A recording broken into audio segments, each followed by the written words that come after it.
When most people think of Dallas, they picture highways, suburbs, and long commutes, not sidewalks and street cafes. This is most Dallas locals' biggest critique of Dallas. But over the past few years, the city has been trying to change that. And so today, we're asking the question that a lot of locals are wondering: is Dallas finally becoming a walkable city? It is true. For decades, Dallas has been the definition of car culture. Everything from zoning to lifestyle revolved around driving. But as new generations move in, that's starting to shift.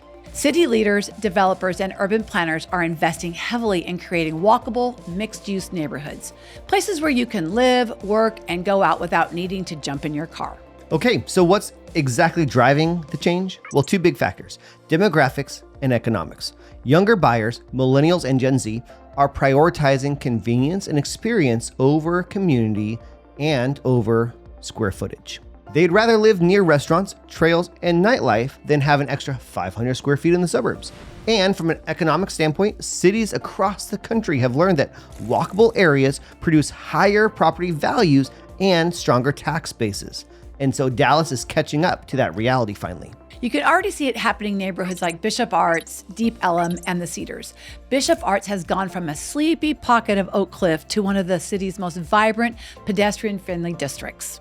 Deep Ellum is expanding east with new residential buildings designed around courtyards and public plazas instead of parking lots. For Deep Ellum specifically, Dallas hasn't really managed to succeed yet, not just because of pure walkability, but crime. But hey, the city is trying.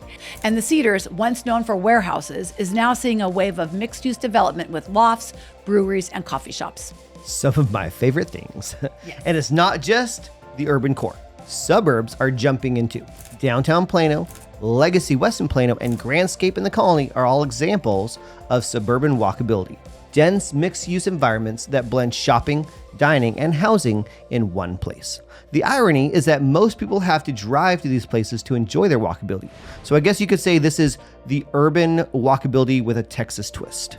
Developers are realizing that when you create spaces where people can walk between restaurants, entertainment, and home, demand skyrockets. So basically, people buy more when they spend more time in one location. It kind of makes sense. Exactly. The numbers back it up.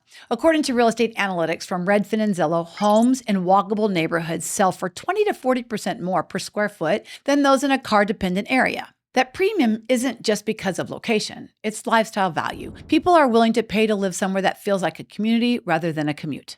Now, Dallas is still a long way from being another Austin in terms of walkability, but the direction is clear. The city's new Forward Dallas comprehensive plan is prioritizing 15-minute neighborhoods, meaning residents can access work, groceries, parks, and recreation within 15 minutes on foot or by transit. It is a big philosophical shift for the metro that's historically sprawled out over decades. And those planning changes are already unlocking new real estate plays. For example, zoning reform is allowing more mixed-use and multifamily projects in previously commercial-only zones. Parking minimums are being reduced, which makes projects denser and more affordable to build. And trail connectivity is expanding. The Katy Trail, Trinity Strand, and Santa Fe Trail are all linking more neighborhoods together. That infrastructure creates real, tangible property value. Another interesting point, investors are taking note. Private developers like Trammell Crow, Lincoln Property, and Hines are pouring money into infill redevelopment, not just new land on the outskirts. They're hoping and betting that with their investments, that the next wave of Dallas growth will come from within the city and not beyond it. And from a long-term investment standpoint, it's a pretty smart bet.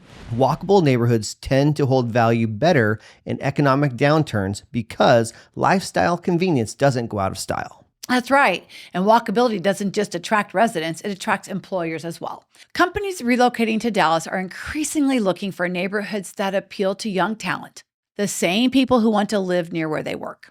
That's why you're seeing tech and creative offices clustered near Deep Ellum, Design District, and Uptown rather than isolated office parks. Work and life are blending, and Dallas is adapting. And let's face it, let's not sugarcoat it. It isn't a shift without friction.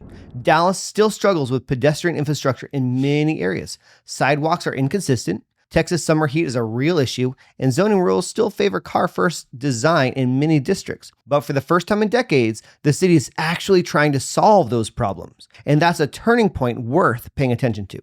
So what does this mean for homeowners and investors? If you own property near an emerging walkable corridor, think the Cedars, West Dallas, Bishop Arts, or east of Deep Ellum, you're sitting on prime ground for long-term appreciation. If you're buying, prioritize proximity to future mixed use or trail projects. Those walkability scores are going to rise, and so will your property values. Dallas isn't suddenly going to turn into New York or Chicago, and it shouldn't. But it is finally learning that a great city doesn't have to choose between cars and people. It can do both. The more Dallas invests in walkability, the more vibrant and valuable its neighborhoods become.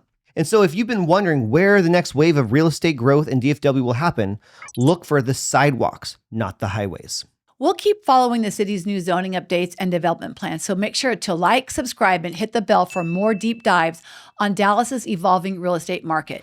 If you're looking for walkable neighborhoods in DFW or just want help identifying where these trends are headed next, our team can help you find the right area before the rest of the market catches on. Thanks for watching, and we'll see you next week on Goal Line Real Estate.